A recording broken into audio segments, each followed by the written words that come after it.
Hey, what is up guys? Brandon here with Vision Productions.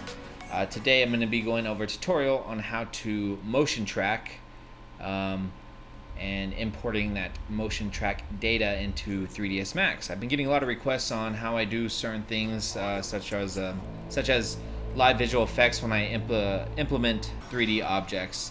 So I'm going to be going over a quick, somewhat thorough tutorial to understand the gist of it. I'm not going to go really too in depth, just so you get an understanding of how I'm doing it.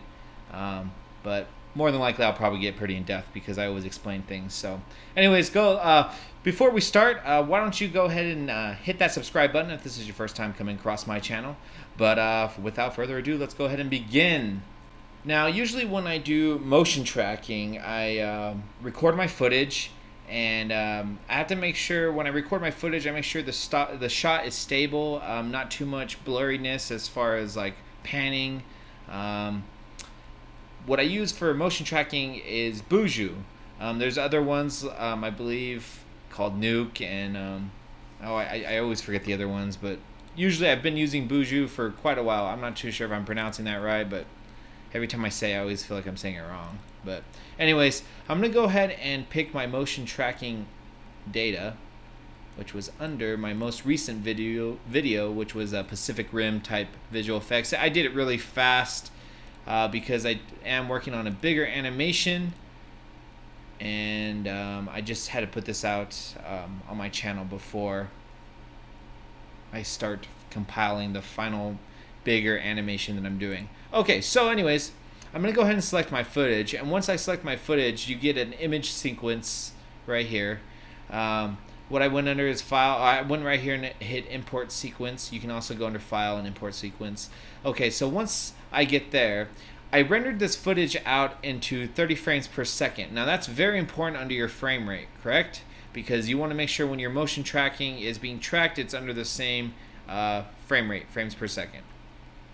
So since I'm not doing any free move is something like, say for example, you're running behind your actor, or you're running in a street and you're adding your 3D objects. Free move, that's what it's for. It's able to pick up the points in the video and turn it from 2D to 3D. So let's go ahead and choose Nodal Pan, and I'm going to choose 30 frames per second. Now this is the annoying thing. Once you hit apply, it switches back to 25 frames per second, so you want to make sure you hit 30 frames per second again, and you hit apply. Okay, hit close. Okay, now once we have our footage that's going to be motion tracked inside Boujou, like I said, my video footage doesn't have a lot of movement. It's pretty steady, not a lot of blurriness. Anything that will cause it to have a hard time tracking the points. So basically what motion tracking is if you don't know what that is, motion tracking is turning a 2D image into 3D in a sense. So basically what you're doing is you're making this video footage be compatible inside a 3D program. So it's picking up all these little points all right here, the mountain, the water tank, the bushes. It's picking up all these points and putting data onto them and figuring out the distance, pretty much figuring out the scale of your footage, and it's turning it from a 2D image to a 3D image, so to speak, like I said. So we're going to go ahead and do it without any delays. We're going to hit Track Features. Once we get to Track Features, you can hit Advance, and then you can see all the points that's going to be tracking. So say for example you're on a windy day and these clouds are moving awfully quick. You probably might not want to have that. I didn't have that issue, but if you did, you don't want those points being tracked because those points will be moving with the clouds. So you could add a mask and you could mask it out. You can mask out the area. That's the same thing for an actor. Say for example you have a moving person in the foreground right here, like say for example I'm right here and I don't want those points to track me, I would mask myself out. But I don't have that issue, so we're not going to worry about that. I'm going to go ahead and make sure I delete that. Okay, so what we're going to go ahead and do is we're going to go back to Track Features. Feature Scale, it depends on what you're doing. Usually when I'm doing a large scene like this, when I have a large open area, I choose large scale. It minimizes the points, and it also is able to pick up the distance. Right here under sensitivity, that's just basically, for example, how your camera is moving. Say, for example, you have a lot of sensitive motion, and the tracks are, and say the tracking's having a hard time tracking it. I would go ahead and boost that up, and as you can see, the points get up more. Right here under max search distance, say for example I'm having a hard time tracking a distant area. Usually I choose 50, and then once I choose 50, it's able to track like further out into the distance. You won't notice any changes in the points, but that's irrelevant. So once you hit start, it's going to track through the movements, and I already have another tracking finished because I didn't want to go through the process of it being going through the tracking phase. Now once we scrub through the frame, you can see that all these points are being tracked in movement with the camera. You see these yellow lines, these yellow streaks. Basically that's showing the points are staying intact, but the yellow is showing the sway of the camera. So it's just telling you that you have a pretty smooth track. If you start seeing crazy squiggly lines, like you have a red dot and you see crazy squiggly lines, your track's not going to come out that great. And you don't want that, because it's going to make everything all bouncy and jumpy once you get into the 3ds Max portion. Okay, so after you track your features, you want to camera solve, and this is basically finalizing and putting the actual dots onto the image. So I'm going to go ahead and hit start. It's not going to take too long. Usually the track feature, tracking the actual footage is what takes the longest. When you solve the tracking, it doesn't take as long. But if you're using free moving, such as like, you're running and you're actually going in, walking in, like you're actually walking with your camera, that's always going to take a lot longer because it has to track that data into a 3D space. Okay, so it's finalized, and this is what you should get. You should get all these little tiny dots everywhere, and these tiny dots basically represent the distance. It represents the mountains. It represents the clouds. It's very cool. So if we switched over to 3D view here, basically I'm looking at a 3D view of my shot here. So let's see, if I change it to right here, we got another flat image, but I'm gonna change it back to 2D. I honestly forgot the controls on how to rotate in the perspective view. I'm so used to 3ds Max, so I'm not able to give you that cool example. So anyways, once we have all our footage and data properly tracked, we want to go ahead and export it. So we're going to go to export and go to camera solve. Under export type, you want to choose 3ds Studio Max, and it's a .ms file, which is a Max script file, and then everything's good. So you want to go ahead and save your project. Also, what I do too is if I need to add like any post effects inside Adobe, you want to go to After Effects and you want to change the scale scene to 1000. That's what I set it to because the points under 1.0 is very small. So I switch it over to 1000. I get rid of the decimal and switch it over to 1000, and that's for Adobe After Effects. That's for After Effects, and it's a .ma file, and it imports just fine. So usually what I do, I'm going to go over it again. 3ds Max, when you're going to be using 3ds Max to add your 3D objects for rendering, I keep it at the scale of a 1.0, and then for Adobe After Effects, I change the scale scene to 1000 because it is too small. The dots are way too small inside of After Effects, so 1000 is like the perfect scale. Okay, so once you save that, I'm going to go ahead and close this. Lose unsaved changes. Lose unsaved changes. Okay, now we go inside 3ds Max.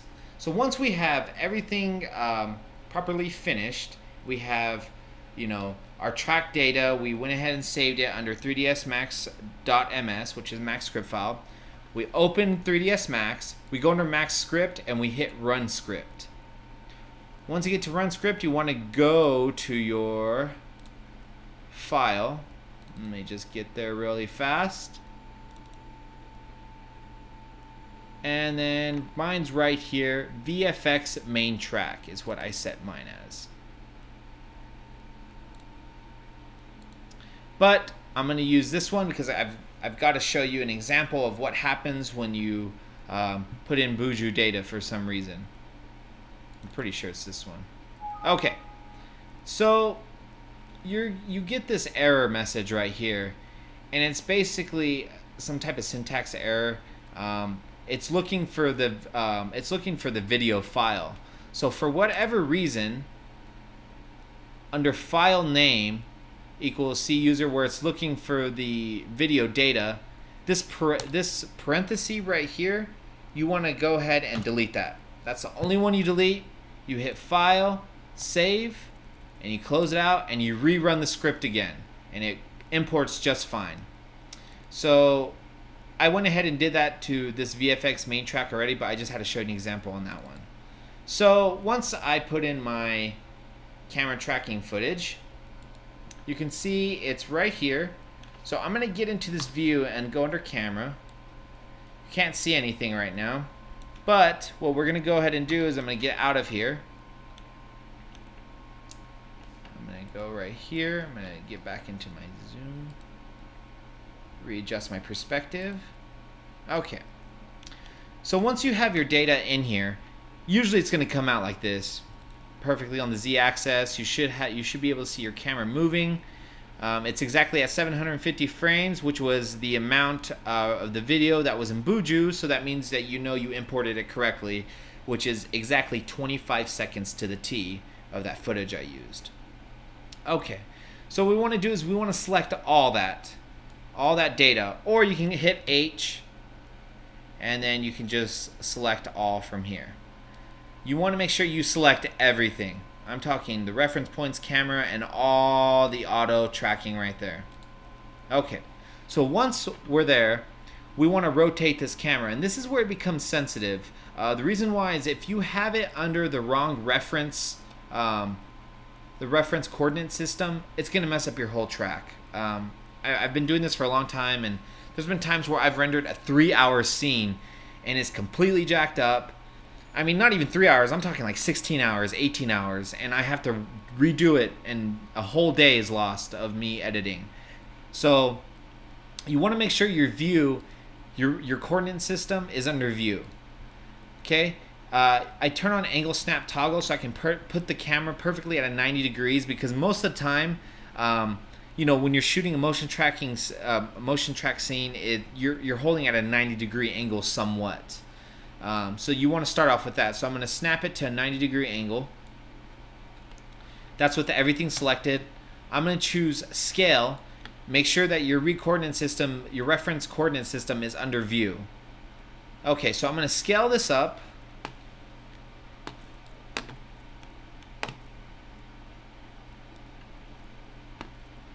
Okay.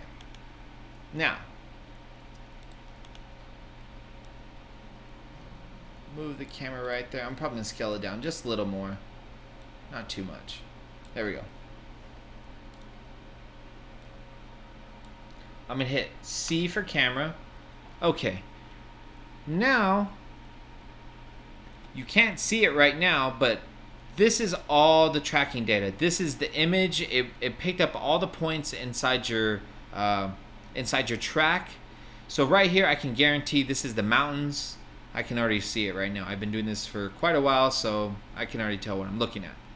So now you're wondering, well, I have this blank scene, so how am I supposed to tell what I'm supposed to do? Well, while you're still under perspective mode, usually the perspective mode is on the bottom right here. You want to make sure you're still in that scene, that same area. You're going to go ahead and right click. You're going to go under Viewport Background, and you're going to choose Configure Viewport Background. Now the cool thing about this is 3ds Max already automatically picks up where the video file is for this tracking data. So you're going to go ahead and select Use Files. You still don't see anything yet, but as you can tell, the animation synchronization is off. The use frame is starting at 0 when our frame is clearly starting at 1 out of 750. So we want to start with use frame 1 to 750, which is already set, and you want to start at frame 1. You want to hit Apply to Active View, and you're going to hit OK. Now, as I told you, there's all the points to the mountains and everything. So all these points should line up. How you had your tracking data, it should automatically pick all this up. If you have messed up tracking data that's not flowing with the objects that are inside your, I guess, video image, you messed up already. So when you hit play, it's not going to automatically 3ds Max sometimes, I guess because I have a slower computer, the video is not in live sequence with it, if that makes any sense. But, so say for example, I go to frame 1, look at the dot that is right here at the top of the, this is called A Mountain where I live. And on top of A Mountain we have a tower right there, probably a cellular tower. And notice when I move all the way to 584, that dot is still there. So that means you have a clear, perfect track. You can look at any part of the video and make sure that all your tracking points are perfectly. And which they are. Okay. So here comes in the... It becomes kind of tedious at this point. You want to make sure that your camera footage is now perfectly aligned with your video image. Because say for example right now I add a box. Okay. So this box, I mean, yeah, it kind of lines up with what I'm looking at. But say for example we're on a flat surface and our camera isn't lined up with that flat surface, then it's the 3D objects is not going to look like it's really there. So usually this takes actually a lot of practice and patience when working with this. So what I need to do is I need to move this, my grid area, I need to make sure that it lines up with my horizon right here. Usually I'm using this as a surface, where my mouse is, I'm using this as like a reference, I guess, as my flat area. Because if we were to add planks or say for example a road over this, like a big flat road, it would line up right here. That's where I would see it, is lining up right here perfectly. So my images are supposed to, my 3D objects are supposed to sit here perfectly flat on this if we were to have a road, if that makes any sense. I guess I should have used a more easier scene to work with. Okay, so I need to go ahead and line this grid up, so I need to turn off my active view. So I'm going to go to Viewport and I'm going to change it to gradient color, and that's going to change it back to this, right? Okay, I'm going to hit P for perspective, and then I'm going to select all my data again, and then I'm going to hit C again, and then I'm going to be able to work with my imaging here. So we'll want to get this plane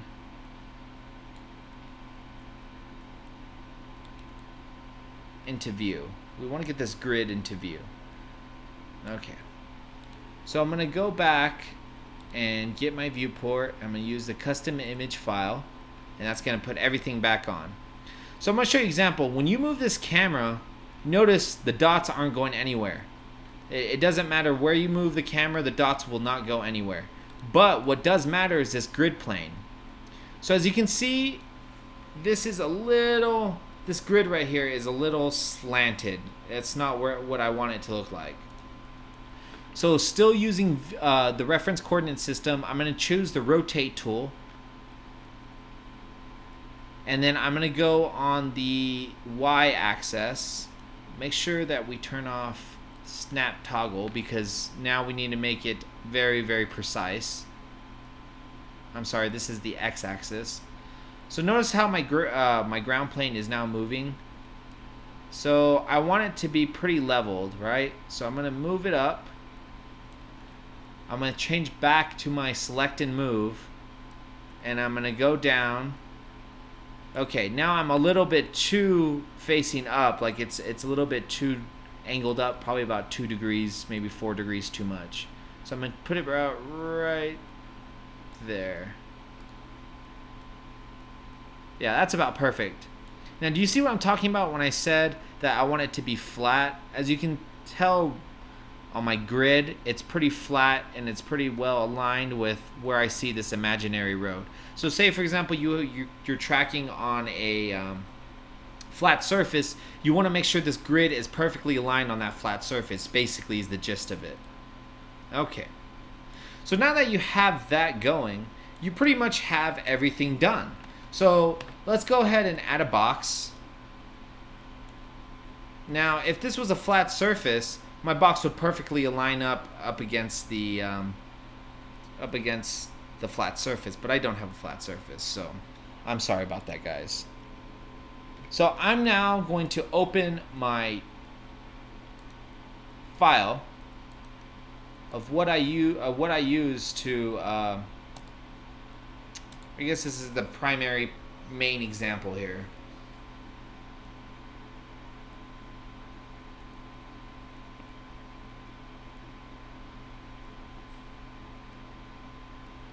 Wait till it loads. It's loading.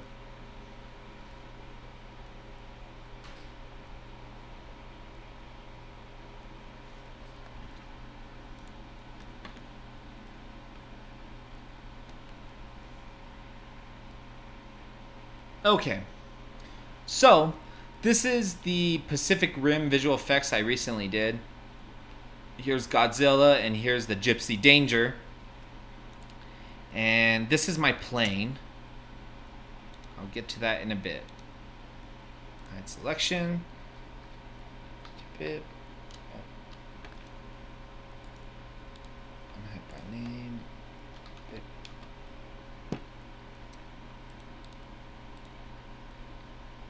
Okay, so I just want to show you what I did.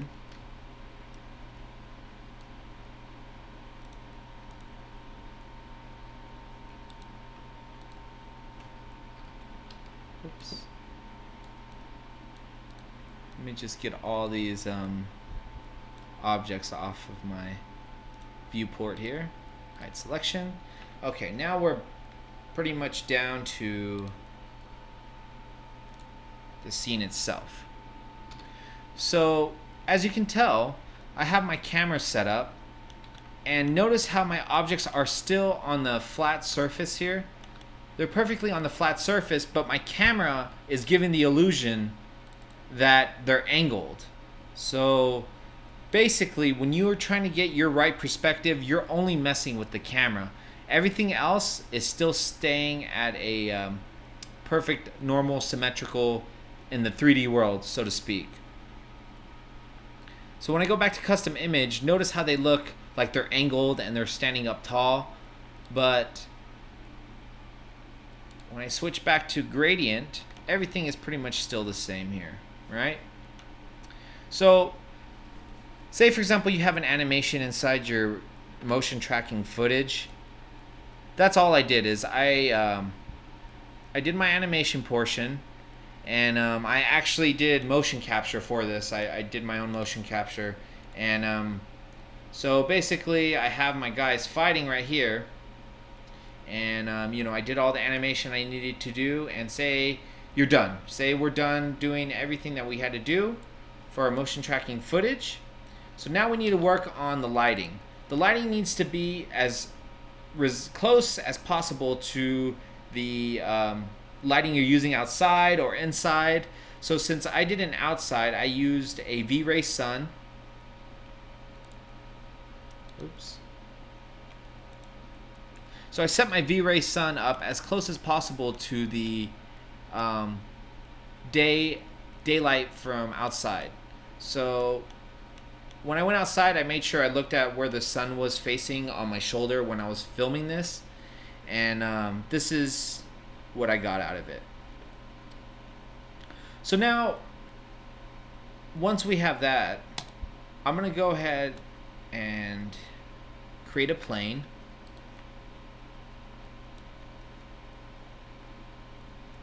Because I want my I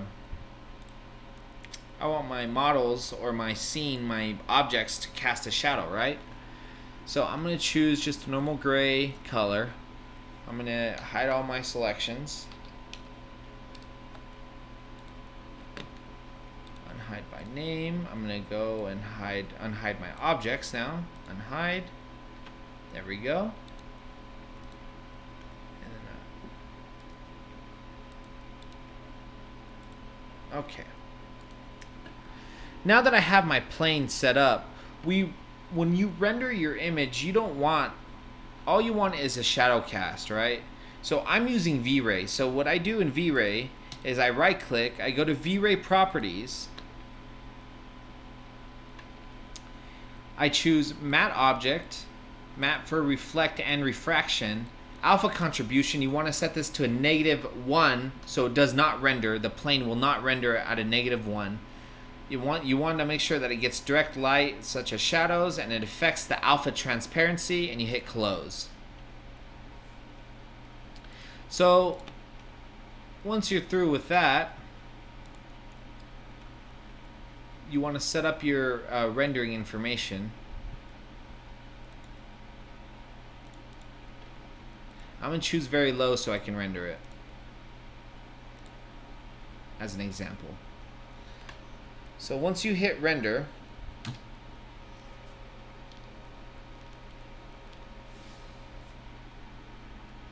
this is your objects right here.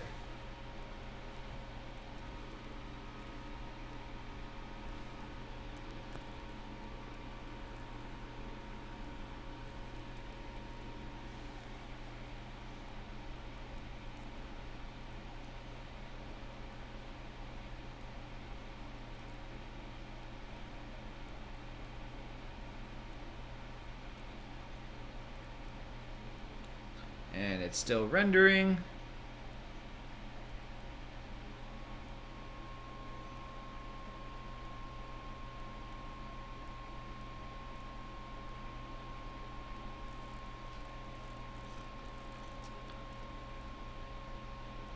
All right. So now there is our scene. Now if I choose alpha channel, notice how the only thing that's casting are the shadows off of the plane. That's all you have is your image of your guys rendered, and then you have your shadows as well. Okay, now, usually when I render in a PNG sequence. So I go to File, and then once I choose my PNG, .png, you want to make sure you go under Setup, and you want to make sure that it's under RGB 48-bit. And you want to make sure alpha channel is selected because you don't want to have a black background when you put in your footage, because you'll be so disappointed. This took 16 hours to render 25 seconds worth of animation. So you could imagine the heartache that it would be finding out that you did not select alpha channel and you have a black image and it's not transparent. Although you probably could fix that within Adobe After Effects, but it just does not look the same. Okay, so just to do a quick rundown of what we did, we went under Boujou. We went ahead and motion tracked our footage. Once we motion tracked our footage, we imported that footage inside 3ds Max. Now we went ahead and lined our grid up with our scene so it will match perfectly. So when we add our objects, it won't look all weird. It'll look natural with the scene. And so once we finished our animation and we're proud with what we did, we went ahead and set up our lighting. Our lighting, I used a V-Ray sun with global illumination on. And also, if you don't know how to do global illumination or anything like that, check out my other videos where I do have a 3ds Max beginner's tutorial on how to use global illumination. Anyways, so once we did that, we went ahead and set up our rendering scene to get ready for finalizing. We went under render setup and we changed the output settings to a .png sequence, and we made sure alpha transparency is on. So let's say that we are now done with our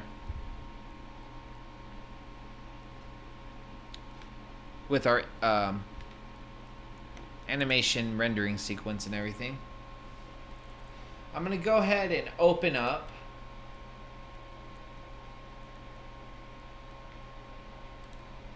my project. I'm gonna go ahead and open up the project that I did, the Pacific Rim. This isn't really one of my best motion track, I guess, visual effects with motion tracking. This was kind of a test, so to speak, with the motion capture I've been using for animating. So I'm gonna go ahead and turn off this layer. So here's the scene that I did. Notice how none of the feet are being shown because I kind of sloppily, like pretty much quickly put it together, and I just masked them out and pretend that they're behind that hill. This visual effect that I did isn't very convincing. It was just more of a test with motion capture, as I stated. So what I'm gonna do is I'm gonna move my layer, which I had the masking out, and then you can see. Now notice how the objects are actually pretty well close flat onto the hill. They actually look pretty decent, but notice the shadowing is not. That is why I had to mask it out, is because the shadow looks like a flat entity. It would be perfect on a flat surface, but I was so lazy that I just went out for a hike and took my dog out there and just took a quick video, and voila, here we have it. So let's see here. Let me go ahead and move this. I'm gonna go turn this off. Okay.